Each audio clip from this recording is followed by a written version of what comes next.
Bom, vou apresentar agora sobre o filtro FIR, Finite Impulse Response, projeto da matéria de processamento digital de sinais da professora Débora.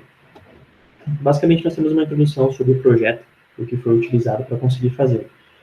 Foi utilizado o software Octave na versão 4.2.1 como software base, né, porque a ideia seria usar o MATLAB que nós temos no laboratório, mas não foi possível. Então, o software Octave é o que nós conseguimos chegar mais próximo das funções do MATLAB.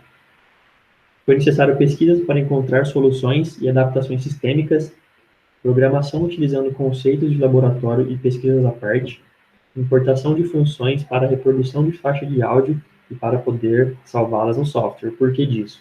O software Octave não apresenta uma base consolidada igual ao MATLAB para trabalhar com faixas de áudio.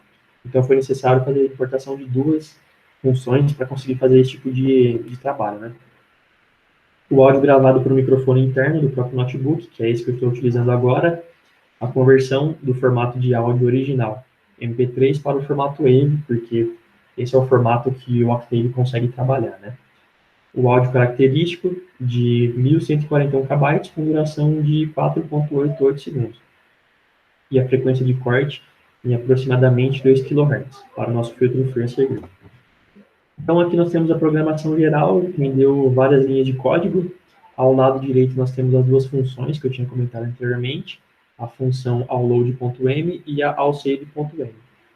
Essa aqui basicamente é a função que consegue importar, né, o áudio gravado, e a allsave consegue salvar no próprio software para a gente conseguir trabalhar com essa faixa de áudio.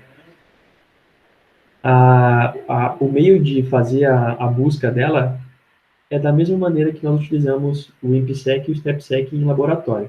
Você precisa declarar elas e deixar prontas, né, abertas, para quando você precisar utilizá-las, você só chama ela e ela já começa a trabalhar de acordo com a programação à parte que você declarou para elas. Então aqui nós temos o áudio original que foi filtrado a seguir. Então vou dar um play para vocês ouvirem. Professora Débora, poderia postar a videoaula? Então esse sou eu pedindo para a professora Débora postar a videoaula. Então nós utilizamos essa faixa de áudio para poder fazer a filtragem, né? Então nós temos o sinal original plotado aqui em Octave. Ao lado nós temos o sinal quantizado. A quantização basicamente é o processo de atribuição de valores discretos para um sinal cuja amplitude varia entre infinitos valores. Aqui embaixo nós temos o sinal no domínio da frequência, a nossa DTFT, tão utilizada, né, transformada de Fourier, né, com uma outra visão, né, do domínio da frequência. E aqui a seguir nós temos o próprio áudio filtrado. Vou dar play para vocês ouvirem.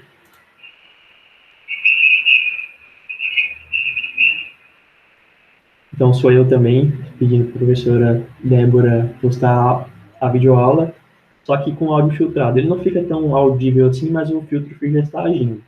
Então aqui embaixo nós temos o sinal filtrado, o próprio Octave também, e aqui o filtro FIR, com a nossa frequência de corte aproximadamente 2 kHz. O filtro FIR basicamente é um tipo de filtro digital caracterizado por uma resposta ao impulso que torna nula após um tempo finito, né? Basicamente é isso que nós aprendemos em aula. E a resposta ao lado do gráfico, né, em resposta à frequência. Basicamente é isso. Bom, irei falar um pouco sobre filtro ativo passa baixa de segunda ordem. O software utilizado foi o Multisim. Através de alguns parâmetros de entrada, foi feito os cálculos manualmente dos componentes, como a frequência de corte, foi utilizado 2 kHz, e o ganho foi utilizado 2. A resposta esperada é uma resposta Butterworth, por conta da utilização dos parâmetros A e B relacionados à sua ordem, segunda ordem, que fará com que essa nossa saída seja modelada através de Butterworth. A montagem do protótipo, a simulação do circuito e a plotagem foram feitas todas através do software Multisim. Bom, aqui a gente pode ver um pouco da tabela, né? A tabela Butterworth. Como o nosso circuito ele é de segunda ordem, a gente tem o parâmetro A e o parâmetro B já estabelecidos. Com isso, mais o valor do ganho e da frequência de corte, a gente pode iniciar calculando o capacitor 2, depois o capacitor 1, depois R1, R2, R3 e R4. Todos foram aproximados para valores comerciais para maior facilidade de utilização. O protótipo do circuito, após os parâmetros serem calculados, foi definido através de um amplificador operacional não inversor, por conta da entrada dele está no positivo aqui, no mais. R1, R2, C2, C1, R3 R4 estabelecidos. Uma fonte simétrica que alimenta esse amplificador operacional. Determinam, então, o filtro ativo, que é um filtro que mescla amplificadores e resistores e capacitores. Já desse lado a gente tem um filtro passivo, que é feito apenas com capacitores, resistores e indutores. Porém, como esse é um filtro RC, não há presença de um indutor.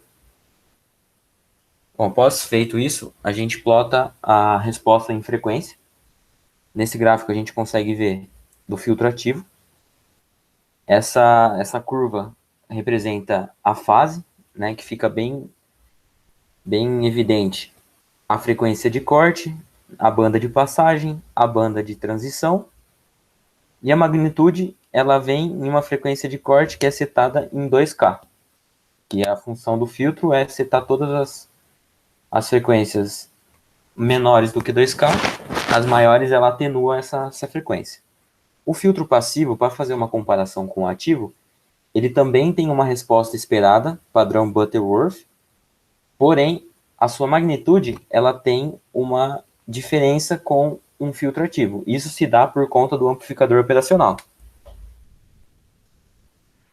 E por fim, como ideia principal do projeto integrado entre a matéria de processamento digital de sinais e eletrônica aplicada, a comparação entre o filtro digital e o filtro analógico. Então, basicamente, nós temos as plotagens de magnitude de fase entre o Octave e o Multisim. Então, nós podemos notar que no Octave nós temos um ganho de magnitude com mais ruídos em relação ao Multisim. A fase de transição do Octave em relação ao Multisim é mais elevada, pois o filtro digital nos dá uma quantização maior de amostras, acentuando a aparição de ruídos. E agora, uma semelhança entre os dois é que na banda de passagem de transição de ambos os projetos, podemos notar uma aproximação considerável dos parâmetros de Butterworth, que foram os parâmetros que nós usamos nos cálculos e tudo mais. E aqui, por fim, a nossa dupla, eu, Eduardo, e o Luiz Quezado.